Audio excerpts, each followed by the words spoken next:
So ఏంటి BJP పరిస్థితి ఏంటంటే ప్రస్తుతం ఉన్న సిచ్యువేషన్లో తెలంగాణలో గెలిచే సిచ్యువేషన్ ఉందా?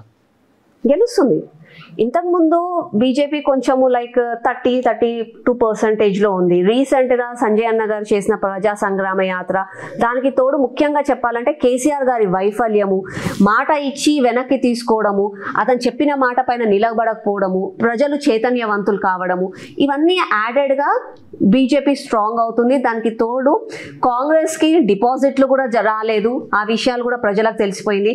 ఈరోజు కేసీఆర్ని ఎవరన్నా ఎదుర్కొంటారా, కేసీఆర్ని గవర్నమెంట్ని పడేయాలి అని అంటే నెక్స్ట్ ఏంటి అని అంటే అది బీజేపీయే. కాబట్టి ప్రజలు కూడా బీజేపీతో ఉన్నారు కాబట్టి బీజేపీ డెఫినెట్గా తెలంగాణలో అధికారంలోకి వస్తుంది. సో అధికార పార్టీ చెప్తోంది బీజేపీకి కనీసం డిపాజిట్ దక్కే సీన్ కూడా లేదు, పార్టీలకు 119 నియోజకవర్గాల అభ్యర్థులు కావాలి, ఆ అభ్యర్థులు లేనప్పుడు పార్టీ ఏడ గెలుస్తుంది, అధికారంలోకి ఏడొస్తుంది అని చెప్పేసి మొన్న హరీష్ రావు అంటున్నాడు.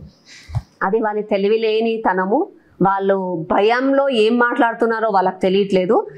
బీజేపీ పార్టీలో ఒక్కసారి ఆలోచిస్తే హయ్యెస్ట్ మెంబర్షిప్ ఉన్న పార్టీ బీజేపీ పార్టీ. మీరు రీసెంట్గా మాకు కార్నర్ మీటింగ్స్ అయ్యాయి. కార్నర్ మీటింగ్స్ ఒకసారి రిపోర్ట్ తెప్పించుకుంటే ఒక్కొక్క డివిజన్లో 20-30 కార్నర్ మీటింగ్స్, ఎంతమంది జనము, ఎంతమంది క్యాడర్ కార్యకర్తలు ఉన్నారు, అంతమంది ఉన్నాక కూడా క్యాండిడేట్లు లేరనడం అది వాళ్ళ పిచ్చితనము. దానికి తోడు కాంపిటీషన్ లేదు, డిపాజిట్లు రావు అన్నది ఎంత మూర్ఖత్వం అంటే, రీసెంట్గా ఒకవేళ వాళ్ళు బీజేపీకి భయపడకపోతే మొన్న రీసెంట్గా అయినా మునుగోడు ఎలక్షన్స్ అప్పుడు మొత్తము తట్టాబుట్టా చదువుకొని ఎమ్మెల్యేలు, ఎంపీలు, ఎమ్మెల్సీలు, కార్యకర్తలు అందరూ మునుగోడులోకి పోయి ఎందుకు కూర్చున్నారు? మళ్ళీ అంత భయం లేకపోతే కేసీఆర్ గారు మీటింగ్లు ఎందుకు పెట్టారు, కేటీఆర్ గారు రోడ్ షోలు ఎందుకు చేశారు?